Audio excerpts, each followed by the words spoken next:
Imagine a dor de uma mãe que perde o filho para as drogas e para o crime.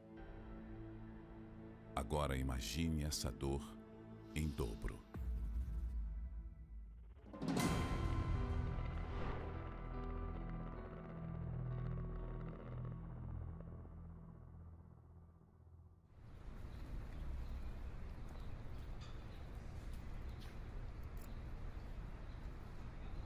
E aí, Gu, é assim que embola.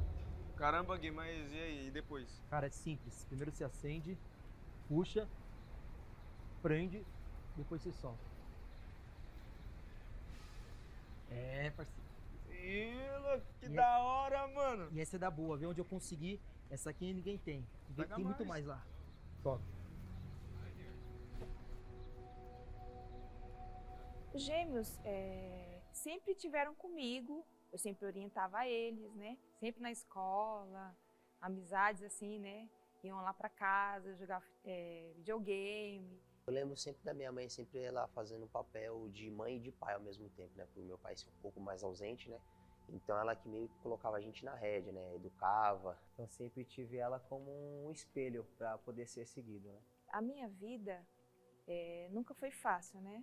Meu ex-marido usava cocaína e bebia muito também. E isso eram as drogas que eu sabia, né? Por diversas vezes vi meu pai fazendo coisas que uma criança de 7, 8 anos não deveria olhar, né? O pai fazer. Então, por diversas vezes eu vi muitas coisas erradas acontecendo. Meu ex-marido usando drogas, aquela vida, eu tive que separar, não teve jeito. E nessa época, os gêmeos, né? Começaram também nessa vida de drogas. E aí foi que se originou, vamos se dizer, de uma certa forma, um caos, né? A primeira droga de início, a porta de início foi a maconha. A gente sempre estava junto, nunca se separava. Então a gente começava a ser a alegria da turma, quando a gente estava um separado eram uma coisa, quando chegavam os dois era como se fosse a diversão tanto nossa quanto daqueles que estavam com a gente. Então a gente sempre foi muito querido. Começar a conhecer outros tipos de drogas, que depois do passo de ter fumado maconha, começamos a conhecer o lança-perfume e futuramente depois também a cocaína, né?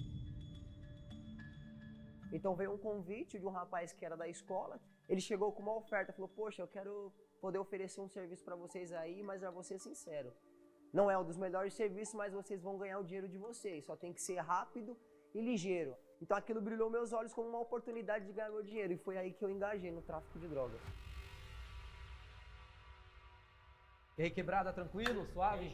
Mano, já montei isso aí, vai. Esconde isso aí, tá ligado? Ou então avisa pra geral que o esquema dos gêmeos é o melhor do bairro. Com nós é garantido, é poucas. Fechou.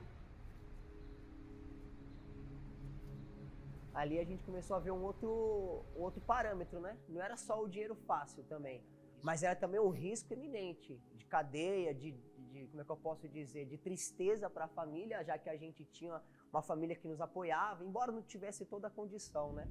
Hoje eu vou te ensinar a pegar as minas, fica ligeira, aprende com o pai. Onde é que vocês pensam que vão? Dá um rolê. Ah, tá, e voltam que horas? Segundo o Gui, hoje não tem horas pra voltar. Aproveitando, mãe, dá um dinheiro pra gente comprar refrigerante. Guilherme, meu filho, eu vou te falar uma coisa, vocês são gêmeos. E o Gustavo, ele se espelha em você, filho. Então toma cuidado do que você fala com ele. Ô mãe, você tá tirando? Eu sei me cuidar muito bem sozinho, eu não sou mané. Tô ficando bicho louco. Nossa, você tá falando igual seu pai, Gustavo. E se a gente vai aprendendo tudo isso com Ei, ele? não cai na pilha não, vambora, vai. Guilherme, o dinheiro. Valeu. É difícil você saber que seu filho vai pegar o dinheiro e vai usar droga e não vai cortar o cabelo. Ele não vai fazer nada pra ele, mas naquele momento, o meu fundo de poço é dar aquilo pra ele não roubar, que ia ser pior. E se ele fosse roubar? E essa parte de saber que ela sofria, a gente tinha essa ideia, mas não era aquela coisa, não. A gente faz escondida, a gente tenta mascarar o máximo para ela não saber, só não pode deixar ela ver, não pode escancarar.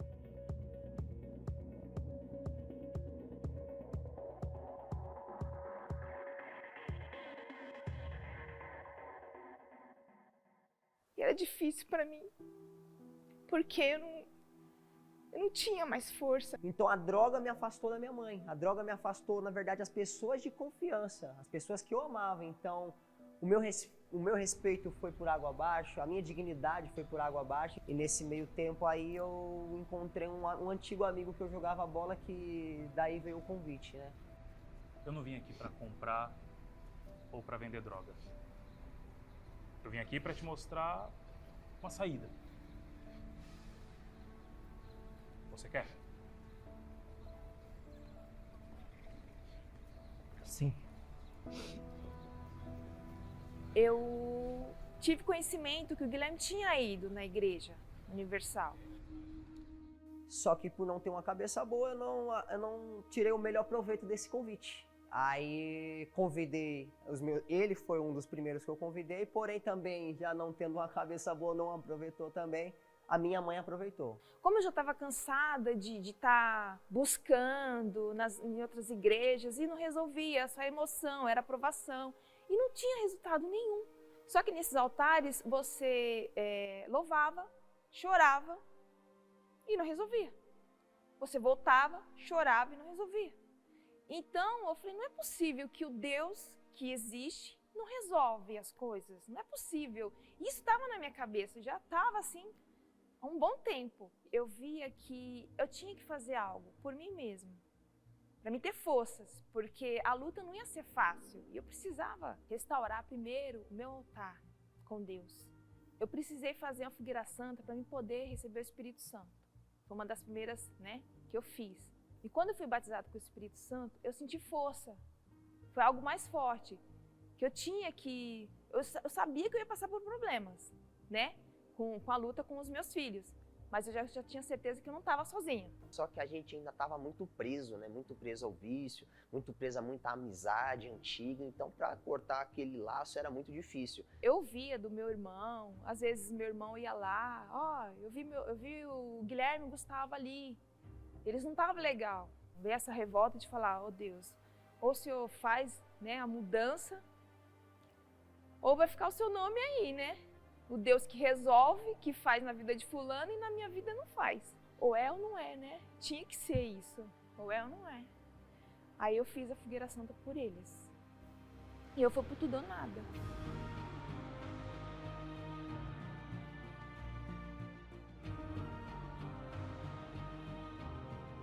E quando eu passei, no altar, Senhor, tá aqui. Tá aqui o meu sentimento com mãe. Tá aqui o sofrimento, tá aqui esse sofrimento mesmo, de não poder fazer nessa minha impotência, de não poder fazer nada. Tá aqui, Senhor, no altar. Tá nas tuas mãos, os meus filhos. Uma madrugada onde naquele dia eu usei muita droga, então eu tava muito perturbado, muito carregado. E ele falou, mãe, chama os obreiros para me ajudar. Aí eu falei, que obreiro que nada, já tinha o Espírito Santo, eu falei, aqui mesmo. Foi até no quarto... Eu entrei em guerra com o diabo. Ela orou por mim e... É difícil falar dessa parte, porque eu percorri durante 8 anos de sofrimento e parecia um sonho, Desculpa, gente. Eu achei que nem ia acontecer, foi algo de surpresa. Mas durante 8 anos e meio sofrendo com aquela situação, eu pude, graças a Deus, Deus me deu a oportunidade de poder dar um basta naquela situação. De não ver mais a minha mãe sofrendo, de não ser mais o desgosto da minha família, porque na verdade eu nunca fui o desgosto da minha família. Na verdade eu sempre fui a pessoa que trouxe alegria, que brincava, só que a droga me roubou isso. A desobediência, a falta de temor com as coisas que eu tinha temor, me fez afastar tudo que era de bom. Então quando eu falei chega, eu entreguei literalmente toda a minha vida para Deus e ali a minha vida mudou. Graças a Deus eu não me arrependo daquela escolha. Foi um basta definitivo.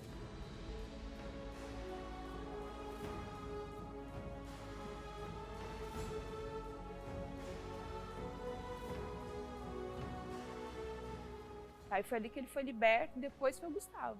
E foi quando eu comecei também a dar aquele mesmo passo do meu irmão. Não demorou muito tempo, no dia seguinte eu já me batizei, comecei essa jornada de fé. O fogo de Deus desceu na minha vida, a presença do Espírito Santo me envolveu. E desde então, daquele dia em dia então, eu nunca mais precisei me apoiar em ninguém. Não precisei me apoiar na palavra do ser humano, não precisei me apoiar em coisas, em pessoas.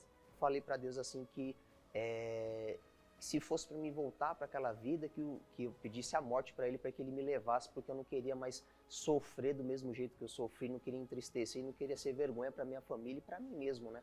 Então fiz uma fogueira santa para ter aquela força, aquele altar restaurado, restaurar aquele altar que estava em ruína, né? De sofrimento, de vício, de tudo aquilo que me fazia sofrer, e foi restaurado. Quando as pessoas vejam na pessoa da droga, vê cadeia ou morte, né? Agora não, agora é vida e vida com abundância, né? É isso que o Guilherme Gustavo é.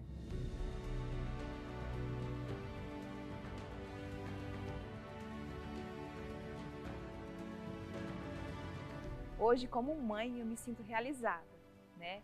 Eu tenho meu filho mais velho, ele é engenheiro, né? Os gêmeos, que graças a Deus o Senhor restaurou. E tenho o meu mais novo também, que está junto com eles na fé. É uma satisfação muito grande, sabe? De ver que eles passaram por aquilo e estão ajudando outros jovens, né? Para o cenário, né, de tristeza dupla, né? Porque haja vista que não é um só, é dois, né? Agora é alegria duplicada, né? Isso, para mim, é muito gratificante, né? A gente deu tanta dor de cabeça e estava tão parecido com o sofrimento que outrora era instaurado, né, com o nosso pai, que as pessoas falavam, não, filho de peixinho, peixinho é. Esse daí vai seguir o mesmo exemplo, a mesma trajetória. E para a alegria da minha mãe, né, hoje a gente dá o maior orgulho. Quando se fala da gente, é motivo de alegria, né? E a Fogueira Santa veio para isso. Para trazer de uma mãe sofrida, né, a ver filhos restaurados, né, e libertos da droga, que é o mais importante.